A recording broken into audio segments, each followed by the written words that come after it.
कहानी की शुरुआत में हमें भविष्य का समय दिखाया जाता है, जब हमारी पृथ्वी परमाणु युद्ध से काफी हद तक नष्ट हो गई थी और लोगों को अब जीवित रहना मुश्किल हो रहा था। इसीलिए कुछ लोगों को चंद्रमा पर भेजा गया ताकि वहां मानव बस्तियां बसाई जा सकें। इस कारण लोग पृथ्वी छोड़कर चंद्रमा पर रहने लगे। लेकिन यह काम इतना आसान नहीं था, क्योंकि वह समय समय पर मीटियोर शॉवर होते रहते थे। इसलिए उन्हें वहाँ कॉलोनी बसाने का फैसला बदलना पड़ता है, बल्कि इसके बदले इंसान चंद्रमा पर माइनिंग करना शुरू कर देता है ताकि वो वहाँ के सारे संसाधन निकाल सके। इस कारण बड़ी संख्या में लोगों को माइनिंग के काम पर रखा गया, जिन्हें माइनस बोला जाता है। और साथ ही ये नियम बनाया गया कि ये माइनस को अपने परिवार के साथ चंद्रमा पर रहना होगा और अगले 20 वर्षों तक लगातार माइनिंग का काम करेंगे। फिर उन्हें ओमेगा नामक दूसरे ग्रह पर भेज दिया जाएगा, जहां पृथ्वी छोड़ने वाले अधिकांश लोग आराम से रहते हैं। इसी के साथ हमें यह भी पता चलता है कि चंद्रमा से ओमेगा तक की यात्रा में लगभग 75 वर्ष लगते हैं। इस दौरान यात्री अपनी उम्र को बढ़ने से रोकने के लिए क्रायोस्लीप में रहता है। अब इस नियम के मुताबिक कोई भी शख्स किसी वजह के कारण ये काम पूरे 20 साल नहीं कर पाता था, तो उसकी जगह उसके परिवार के किसी आदमी को उसके काम के बचे हुए समय के साथ अपने काम के समय के खत्म होने तक काम करना पड़ता था। मानो जैसे कि एक इंसान 15 सालों तक काम करते हुए मर गया, तो उसकी जगह अब उसके बेटे को अपने पिता के बचे हुए 5 और अपने 20 साल काम करते हुए पूरे करने होंगे। मतलब उसे कुल 25 सालों तक काम करना होगा। उसके बाद ही वो ओमेगा जा पाएगा। बस शर्त इतनी थी कि उस बेटे की उम्र 18 साल होनी चाहिए, क्योंकि अगर वो इससे कम होता है तो उसे ऐसे ही ओमेगा भेज दिया जाता है, जहां उसे एक दूसरे परिवार को गोद दे दिया जाएगा।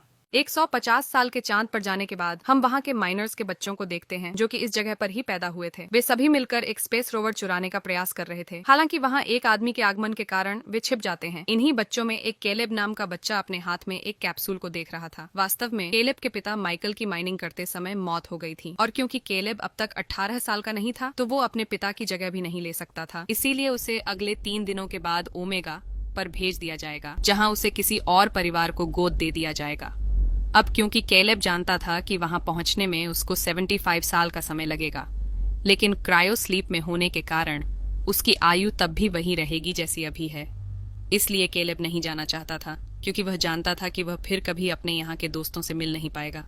इसलिए उसकी यह विनती नहीं मानी जाती और केलेब को बताया जाता है कि अगले दिन मीटियर शॉवर होने वाले हैं, जिसके बाद उसे यहाँ से ओमेगा के लिए रवाना होना पड़ेगा। यहाँ केलेब को अपने पिता माइकल की याद आती है, जिनके साथ वह काफी लंबी सीढ़ी चढ़कर यहाँ के बेस में जाता था। माइकल ने उस वक्त से बताया था कि एक बार चांद के दूर के हिस्से की तरफ कोई अजनबी चीज आकर टकराई, जिससे वहाँ पर एक क्रेटर बन गया, जिसे तुम्हें एक बार जाकर जरूर देखना चाहिए। असल में क्रेटर चांद पर बने बड़े गड्ढों को कहा जाता है, मगर मुश्किल यह थी कि वहाँ पर किसी को भी जाने की इजाजत नहीं थी। अब केलेब ये सभी बातें वहीं बैठकर याद कर रहा था। वहीं जगह जहाँ कभी वह अपने पिता के साथ आया करता था और जिस कैप्सूल को हमने उसके हाथ में देखा था, वो असल में एक माइन गार्ड ने केलेब को दी थी, क्योंकि वो उसे माइकल के मरने के बाद उसकी राख में मिली थी। इस बीच उसके पास उसके 3 दोस्त डिलन, मार्कस और बार्नी आते हैं। वे सभी इस बात से दुखी थे कि केलेब यहाँ से जाने वाला है। डिलन को केलेब के पिता की आखिरी ख्वाहिश के बारे में पता था, इसलिए वह कहता है कि क्यों ना हम लोग आखिरी बार साथ मिलकर उनकी इस ख्वाहिश को पूरा करें। ये बात सुनते ही केलेब का चेहरा मुस्कुराता है और वह इसके लिए तुरंत तैयार हो जाता है। लेकिन ये इतना आसान नहीं था।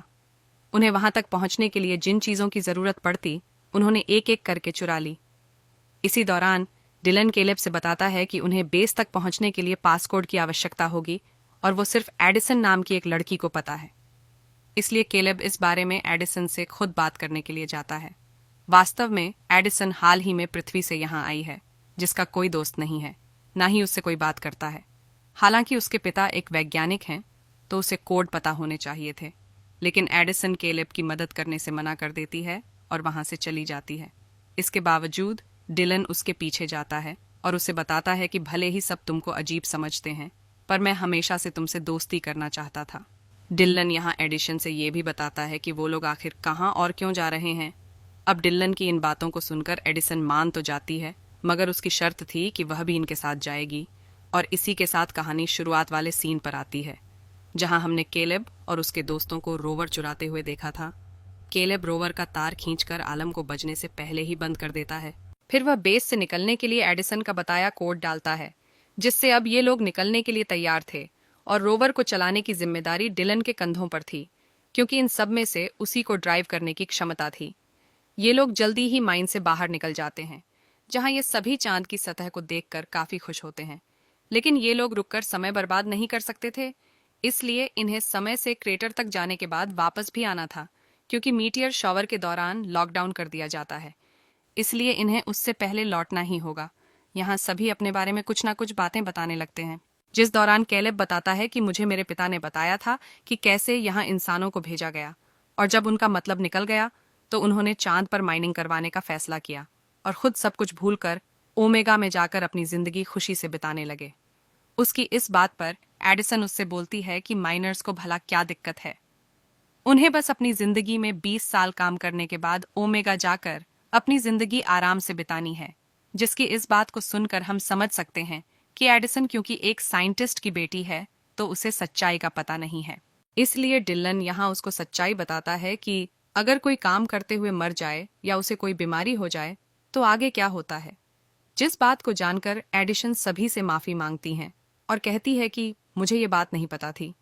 कुछ दूर जाने पर इन्हें आगे का रास्ता बिना रोवर के तय करना होगा, जिसके लिए सभी अपने अपने स्पेस सूट पहन लेते हैं। इसलिए वे सभी यहाँ खेलने लग जाते हैं, जिस दौरान उन्हें पृथ्वी देखने का अवसर मिलता है, जिसे देख एडिसन थोड़ा उदास हो जाती है और अकेले में बैठकर पृथ्वी पर बिताए अपने दिनों को याद करने लगती है। पर जब वे वापस आकर देखते हैं तो वहां सभी लोग एक ऑक्सीजन कंटेनर की मदद से खेल रहे थे।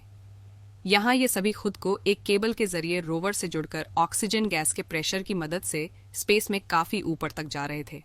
एडिसन जब ये देखती है तो उन्हें ऐसा करने से मना करती है क्योंकि ये खतरनाक हो सकता है, लेकिन उसकी कोई नहीं सुनता और जब बॉर्नी यही करने की कोशिश करता है तो झटके की वजह से उसका केबल टूट जाता है और वो स्पेस की तरफ खींचता हुआ चला जा रहा होता है। ये देख उसके दोस्त बाकी ऑक्सीजन कंटेनर की मदद से उसे बचाने की कोशिश करते हैं, जिसमें वो बहुत ही मुश्किल से कामयाब होते हैं। मगर इन सब में इनकी काफी सारी ऑक्सीजन खत्म हो चुकी थी। इनके पास इतनी ऑक्सीजन भी नहीं थी कि ये लोग क्रिएटर तक भी मुश्किल से पहुंच पाए। सब बुरी तरह फंस चुके थे। तभी केलेब को याद आता है कि उसे माइकल ने बताया था कि यहाँ करीब ही एक आउटपोस्ट है जहां पर शायद इन्हें ऑक्सीजन कंटेनर मिल सकते हैं। लेकिन ये बात सुनकर बॉर्नी का कहना था कि उसके भाई ने उसे बोला है कि उस आउटपोस्ट में भूत रहते हैं, जिसकी इस बात को सुनकर डिलन उसका मजाक उड़ाने लगता है और इस कारण दोनों में लड़ाई हो जाती है, जिन्हें मार्कस रोकता है। यहाँ केलेब दोनों से ही चिल्लाते हुए बोलता है कि हम क्या अपनी दोस्ती के बचे हुए कुछ पल इसी तरह लड़ते हुए बिताएंगे, जिसकी इस बात को सुनकर दोनों दोबारा से दोस्ती कर लेते हैं। फिर ये लोग जल्दी से उस आउटपोस्ट पर पहुंचते हैं जहां चारों तरफ अंधेरा था। तभी आगे जाने पर इन्हें कुछ इंसानों की परछाई दिखाई देती है, जिससे सभी डर जाते हैं। लेकिन जब ये लोग लाइट जलाकर देखते हैं तो वहां असल में कई सारे स्टैचू रखे हुए थे। साथ ही यहाँ इन्हें यह भी पता चलता है कि ये एक आउटपोस्ट नहीं है, बल्कि ये घर का मॉडल है जिसमें इंसान चांद पर रहते अगर परिस्थिति उनके रहने लायक होती। लेकिन जैसा कि हम जानते हैं ऐसा ना हो सका। अब यहाँ इन्हें ऑक्सीजन कंटेनर और खाना मिल जाता है और क्योंकि रात हो चुकी थी तो ये लोग यहीं रुककर आराम करने का फैसला करते हैं। जिस दौरान डिलन एडिसन से बताता है कि मेरे पिता हमें छोड़कर भाग गए थे, जिस पर एडिशन भी सबसे बताती है कि मेरे भी माता पिता का डिवोर्स हो गया है, इसीलिए मेरी माँ मेरे भाई को लेकर ओमेगा के लिए निकल गई है और क्योंकि वो दोनों अब 75 सालों तक क्रायो स्लीप में रहेंगे तो मैं अपने भाई से बात भी नहीं कर पाऊंगी। अब सबके सोने के बाद हम देखते हैं कि कैलेब और एडिसन अभी नहीं सोए हैं, जहां कैलेब एडिसन से कहता है कि डिलन मेरा बेस्ट फ्रेंड है।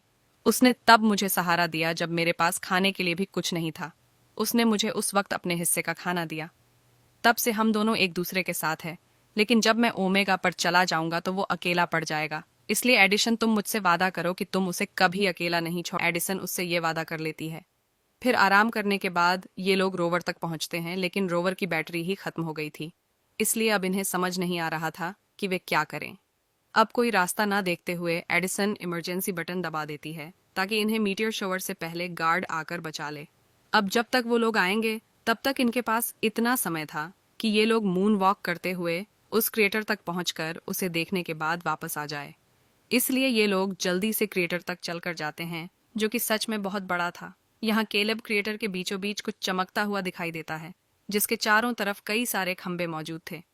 केलेब अपने साथियों के साथ उसकी तरफ बढ़ता है, जहां सीढ़ियों से होते हुए ये लोग एक अजीब सी जगह पर पहुंचते हैं, जहां की दीवार पर एडिशन को एक बटन दिखती है, जिसे जैसे ही वो दबाती है वैसे ही वो पूरी जगह पृथ्वी के जैसी हो जाती है। हालांकि ये सब असली नहीं बल्कि एक सिमुलेशन था, फिर भी सभी को ये काफी पसंद आता है। केलेब को एक पत्थर हटाने पर उसके नीचे अपने माता पिता की राख और माइकल की उसकी बीवी के साथ फोटो मिलती है। ऐसा करते ही सब कुछ वापस से पहले जैसा हो जाता है और ये सब देखकर समझ चुका था कि उसके पिता आखिर क्यों चाहते थे कि वो यहाँ आए। दरअसल केलेब ने अपनी माँ की शक्ल भी नहीं याद थी, लेकिन अब वो जान चुका था कि उसकी माँ कैसी दिखती थी। केलेब उस फोटो को अपने पास रख लेता है और अपने माता पिता की अस्थियों को वहीं रहने देता है। मगर वो काफी ज्यादा दुखी था क्योंकि वो अपने दोस्तों को छोड़कर नहीं जाना चाहता था, जिस पर डिलन उससे बोलता है कि तुम इस सुनहरे मौके को अपने हाथ से न जाने दो, क्योंकि तुम्हारे पिता ने इसीलिए अपनी जान दी ताकि तुम्हें एक बेहतर जिंदगी मिल पाए। मतलब कि केलेब पिता ने अपनी जान खुद ली थी जिससे केलेब को ओमेगा भेज दिया जाए, और ये बात केलेब को छोड़कर हर कोई जानता था। डिलन आगे कहता है कि उसी ओमेगा पर जाने की राह पता नहीं कितने लोग देख रहे हैं, इसलिए तुम अपने पिता के इस गिफ्ट को लेने से इनकार ना करो। ये लोग जब ये सभी बातें कर ही रहे होते हैं तभी अचानक से ज्यादा देर तक बाहर रहने के कारण मार्कस की तबीयत खराब हो जाती है क्योंकि उसे ब्लड प्रेशर की दिक्कत थी। अब ये लोग जल्दी से मार्कस को लेकर रोवर तक पहुंचने की कोशिश करने लगते हैं, लेकिन तब तक मीटियोर शॉवर शुरू हो चुका था, जिसके बीचों बीच से होते हुए ये लोग रोवर तक मार्कस को लेकर पहुंच जाते हैं। जिस दौरान एक मीटियोर से बचने के लिए एडिसन इनसे अलग होकर एक पत्थर के पीछे छुप जाती है। एडिसन को साथ में न देख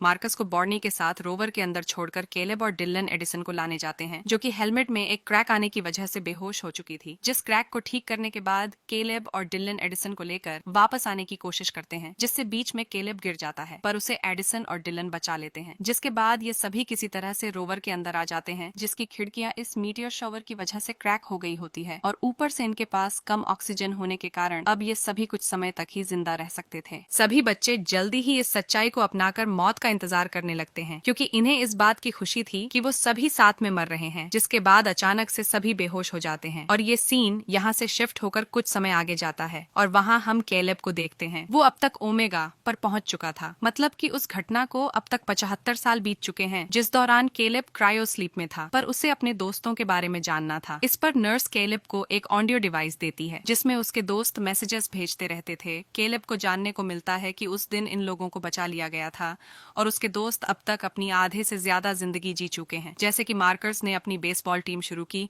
और बॉर्नी एडमिनिस्ट्रेटर की पोस्ट पर है। बाकी वादे के मुताबिक एडिसन ने डिलन से शादी कर ली और साथ ही उसने माइनस के इस कानून के खिलाफ लड़कर इसमें बदलाव लाया। अपने दोस्तों की उम्र के साथ बदलती आवाज सुनकर केलेब खुश होता है, मगर उसे इस बात का दुख भी था कि वो अपने दोस्तों के साथ जिंदगी नहीं जी पाया। फिलहाल एक परिवार यहाँ केलेब को गोद ले लेता है और जल्दी ही केलेब इस जगह के माहौल में घुल मिल जाता है। इसके बाद वो एडिसन के भाई को ढूंढकर उससे मिलने जाता है ताकि केलेब उसकी बहन के द्वारा किए गए अच्छे कामों के बारे में बता सके, और इसी के साथ ये मूवी यहीं पर खत्म हो जाती है।